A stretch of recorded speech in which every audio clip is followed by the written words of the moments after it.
mamas, today I'm going to be sharing 5 things I did within the first 2 weeks before and after labor to help increase my milk supply within the first 24 hours of birth.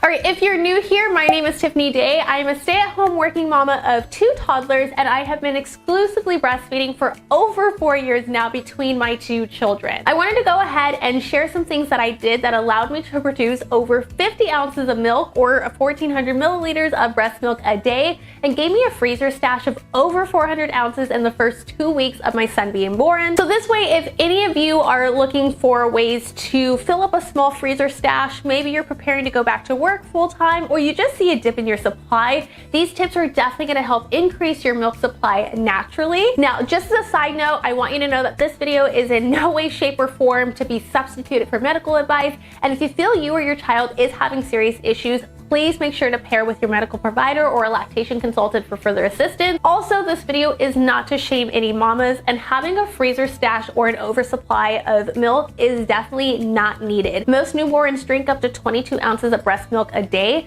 and as long as your baby is healthy, steadily gaining weight, and your pediatrician is not asking you to supplement due to weight concerns, you're producing enough. All right, with that being said though, we're gonna go ahead and get on to tip number 1, and that is to pump before labor. So I actually started pumping as a first-time breastfeeding mom when I was 38 weeks pregnant with my daughter, and it's actually recommended not to do this before 36 weeks because pumping can cause contractions, which can send you into early labor. But by 37 weeks, most doctors will deem you to be full term. So I just made sure that I was partnering with my OB and my lactation consultant to make sure it was safe that I started pumping, and I was given the okay at 38 weeks. Another thing to note when doing this is your body is going to produce what's known as colostrum before your milk actually comes in. And it's vital for newborns for 72 hours after birth, as it contains a ton of proteins. It's really high nutrient dense and easily digestible, making it a good way for them to start their development and just build a really strong immune system. So just know it's a little bit thicker and stickier than that white milky breast milk, which means it's going to be harder to pump with an electric pump. So for this, the best way to express colostrum is actually by hand expressions or by using a haka, because hakas are really close to natural hand expressions. And then something else I did is I made sure that when my milk did start to come in,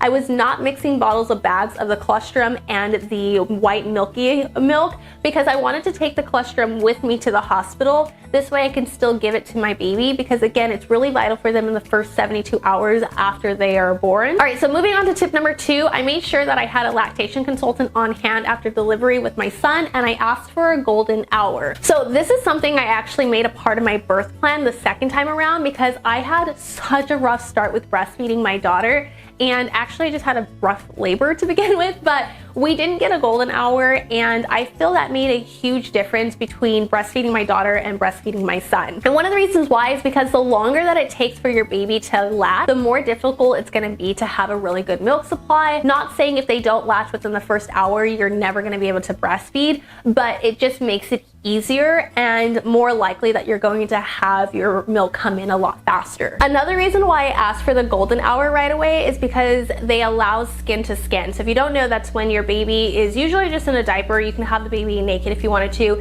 and you just lay them on your chest or on your stomach with no clothes or material in between you. Skin to skin contact has a ton of health benefits for you and baby, but when it comes to breastfeeding, it's really good because it helps increase the production of prolactin and oxytocin, which aids in the production and release of your breast milk. Okay, so tip number 3 is to make sure you feed or you dream feed as much as possible. So there's going to be a lot of cluster feeding when you have a newborn, and feeding on demand really helps your breast milk because again, your body works off of supply and demand, and so the more your baby feeds, the more your body's going to accommodate the feeding and the more milk your body is going to produce. And it's no surprise most newborns are very tired in the first 2 weeks of life, and they're going to sleep a lot, and it can be tempting to let the baby sleep, especially being a tired mom. But the more you skip nursing sessions, the more you tell your body that milk production is not needed, and your body's going to slowly start to reduce your supply. So you want to make sure that you are feeding them as much as possible. Usually every 2 to 3 hours is what's recommended. And if you find you try to wake your baby up and they're just not waking up for a nursing session,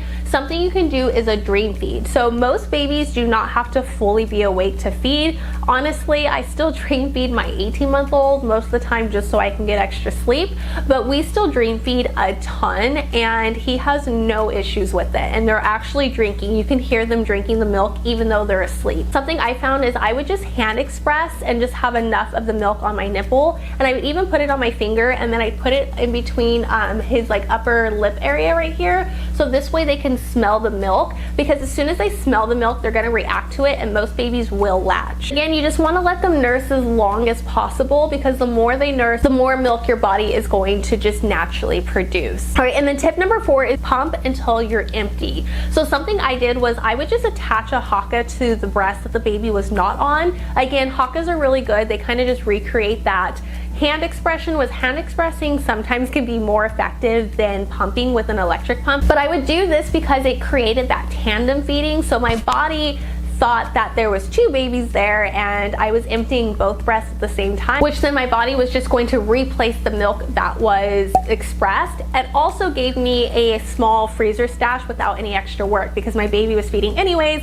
and then the haka was just expressing milk that I would just eventually store into the fridge or the freezer for an extra feeding or just to have on hand. But usually after the baby was done nursing, what I would do is burp them and try to pass them off to somebody else, or if no one was available, I would just put the baby down for a nap if they were tired, or maybe just put them down for some independent playtime, and then I would go ahead and hook up to an electric pump, and I would pump for 5 to 10 extra minutes, or until I noticed that the breast was empty. So one thing you don't want to do is over pump, because you can rupture some breast vessels, and then that will cause other issues like mastitis and engorgement and everything else. But by pumping until you're empty, again, your body works off of supply and demand, and the longer you keep your breast full, the more you tell your body that milk is not needed, and they're gonna stop naturally replacing that milk there, and then your body's just going to naturally slowly decrease the amount of milk that it's making. So if your breast is empty, then your body kind of has to kick into overdrive to replace that milk, and you'll notice that your milk increase or output starts to increase slowly over time, and it's all natural, you guys, so I highly recommend doing that.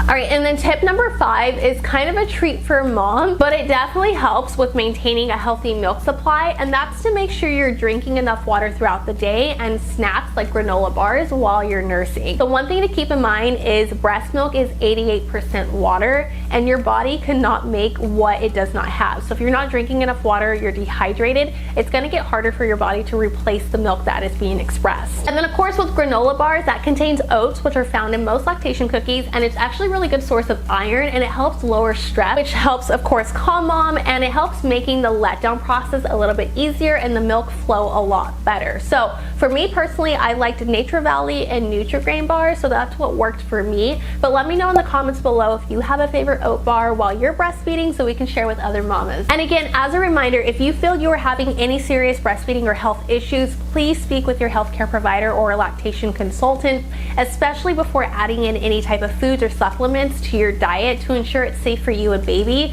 because your healthcare provider knows your health history best. All right, but if you like these types of videos, make sure to give this video a thumbs up, and I will definitely be creating more. So for more breastfeeding tips videos, what I eat a day as a breastfeeding mom, or just day in the life of a breastfeeding mom vlogs, make sure to hit that subscribe button here, and you can check out how to increase your milk supply overnight by watching this video here. As always guys, I love you, and I'll see you in the next video.